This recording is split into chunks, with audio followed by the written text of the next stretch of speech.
और इस वर्ष यानी कि कुल मिलाकर 24 मई 2013 तक की अवधि में जो भी चुनाव हो तो उन चुनाव में राष्ट्रवादी कांग्रेस पार्टी को निराश होना पड़ सकता है। इस सिलसिले की आज की अंतिम बात करते हैं महाराष्ट्र के पूर्व मुख्यमंत्री और वर्तमान में केंद्रीय सरकार के कैबिनेट मंत्री का पद सुशोभित करने वाले विलासराव दत्तोजीराव देशमुख की जन्म दिनांक 26 मई 1945, मूलांक 8, भाग्यांक 5। ये कभी भी अपना कार्यकाल पूरा नहीं कर देने वाली युति है। हर बार कार्यकाल में भांजी मारती है, चाहे वो किसी भी रूप में कार्यकाल हो। आयु अंक 5, 68वें वर्ष के कारण नामांक का मामला यहाँ दो रूपों में हो जाता। अगर हम इनके पूरे नाम की बात करें विलासराव दत्तोजीराव देशमुख की, तब तो नामांक बनता है 9। लेकिन इनका जो सर्व प्रचलित नाम है या जो बहुप्रचलित नाम है, ज्यादा काम में आता है, वो है विलासराव देशमुख। इसका जो अंक बनता है वो है 4। पहली खास बात यह है कि इस आयु अंक में यानी कि 25 मई 2013 तक की अवधि में विलासराव देशमुख महाराष्ट्र के फिर से मुख्यमंत्री बन सकते हैं। एक और खास बात, केंद्र सरकार में इनके पास में अभी जो मंत्रालय है वो बदल सकता है। हाँ, सावधानी रखने वाली बात यह भी है कि इसी आयु वर्ष में विलासराव देशमुख के गले कोई विवाद भी पड़ सकता है। तो सप्ताह के सिकंदर के अंतर्गत हमने यहां इन 6 सिकंदरों की बात की है, लेकिन अब हमारे कार्यक्रम के जो वास्तविक सिकंदर है भाई, वो तो आप है मित्रों। अब आपकी समस्याएं और आपके सवाल हम तक पहुंचे और उनकी बात हम न करें, भला ये कैसे संभव है? तो चलिए हम बात करते हैं अब आपकी तरफ से हमें भेजी गई समस्या सवाल के रूप में जो उसकी, ये हमें पीयूष सिंह ने फैजाबाद से भेजा है सवाल। जन्म दिनांक लिखते हैं 6 नवंबर 1988 और पूछते हैं कि जॉब कब और किस क्षेत्र में लगेगी। पीयूष जी, मूलांक 6, भाग्यांक 7, जन्म का चलित अंक आपका है 9, ऋणात्मक अवस्था का, आयु अंक 6, 24वें वर्ष के कारण नामांक बनता है आपका 5।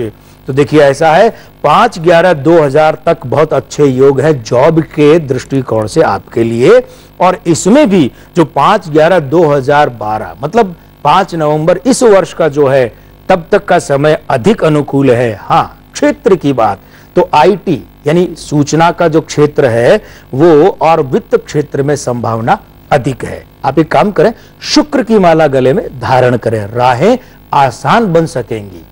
इसी क्रम में अगला सवाल हमारे पास है सुशील रमन का, भुवनेश्वर ओडिशा से। जन्म दिनांक लिखी है अपनी 1 अक्टूबर 1943। अपनी पत्नी राजलक्ष्मी जी की भी जन्म दिनांक लिखी है। जीवन की कुछ विशिष्ट घटनाओं की तारीखें भी इन्होंने लिखी हैं और ये भी लिखा है कि हमारा प्रश्न अवश्य शामिल करें। सुशील जी क्षमा करें, हम आपका प्रश्न शामिल नहीं कर सकेंगे क्योंकि भाई आपने इन तमाम डिटेल के साथ में प्रश्न तो कोई लिखा ही नहीं है। शायद आप भूल गए, चूक गए हैं। मित्रों ध्यान रखिए कि जब आप इतनी मेहनत से, इतने मनोयोग से हम तक कोई बात पहुंचाते हैं तो साथ में प्रश्न भी लिखें, स्थान भी लिखें, आराम से सोचकर प्रश्न इंगित करके सूक्ष्म संकेत सटीक प्रश्न लिखें हमें। और मित्रों अब आइए बात करते हैं बॉक्स ऑफिस की। सप्ताह बॉक्स ऑफिस पर 3 फिल्में कुल जमा रिलीज होने जा रही है, लेकिन हम यहां पर एक ही फिल्म की बात कर पाएंगे और ये जो फिल्म है ये अता पता लापता। जैसा कि नाम से ही जाहिर हो रहा है, इस फिल्म का मुख्य आधार जो है वो कॉमेडी रखा गया है। नामांक 2 शुभ है, बृहदंक 38 अशुभ है, मूलांक समीकरण 6, 5, 9 ये शुभ है। निर्माता निर्देशक दोनों की दोहरी भूमिका में है कॉमेडियन राजपाल यादव। 26/11/1973 इनकी जन्म दिनांक है। मूलांक 8, भाग्यांक 3 दोनों अशुभ हैं। आयु अंक 3, 39वें वर्ष के कारण वो भी अशुभ है। नामांक 2, बृहदंक 29 और मूलांक समीकरण 7, 4 ये तीनों के तीनों अशुभ है। भाई राजपाल यादव के यहाँ जो 6 युतियां बनती है हमारे विश्लेषण में, वे सब की सब अशुभ बन रही हैं। और जहां तक इस फिल्म के कलाकारों की बात करें तो एक तो मुख्य भूमिका में खुद राजपाल यादव हैं ही, उनकी बात हम कर चुके हैं। दूसरे जो मुख्य भूमिका में वे ओमपुरी जी, तो इनका जन्म हुआ है 18 अक्टूबर 1950 को। मूलांक 9 अशुभ है, भाग्यांक 7 शुभ है।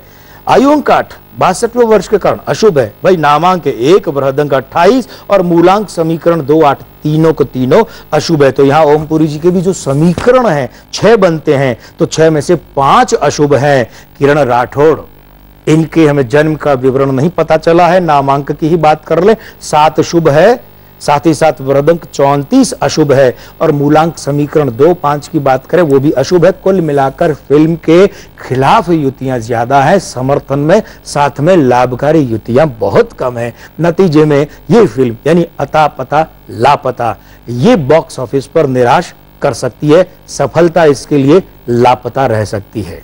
और अब आइए चलते चलते नया सिलसिला आरंभ करते हैं। 21 मई से 20 जून की अवधि में जन्मे लोगों की सूर्य राशि मिथुन होती है। इस राशि का प्रतिनिधि ग्रह बुध होता है और उसका जो प्रतिनिधि अंक है वो 5 सकारात्मक भूमिका में यानी धनात्मक भूमिका में होता है। आपकी खास बात यह है कि आप दोहरे स्वभाव और दोहरी मानसिकता वाले हैं।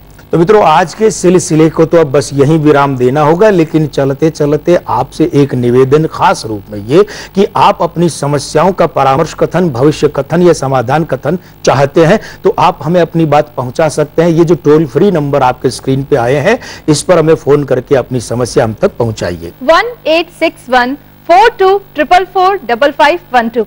अगर आप चाहें तो हमारे इस ईमेल आईडी के जरिए हमें मेल करके भी अपनी बात हम तक पहुंचा सकते हैं। ankprabha@gmail.com। और अगर आप खत के जरिए अपनी बात हम तक भेजना चाहें तो हमारा पता है ये अंकप्रभा ETV 5/96A भवानी सिंह लेन, भवानी सिंह रोड, सी स्कीम, जयपुर। मित्रों, आज बस इतना ही।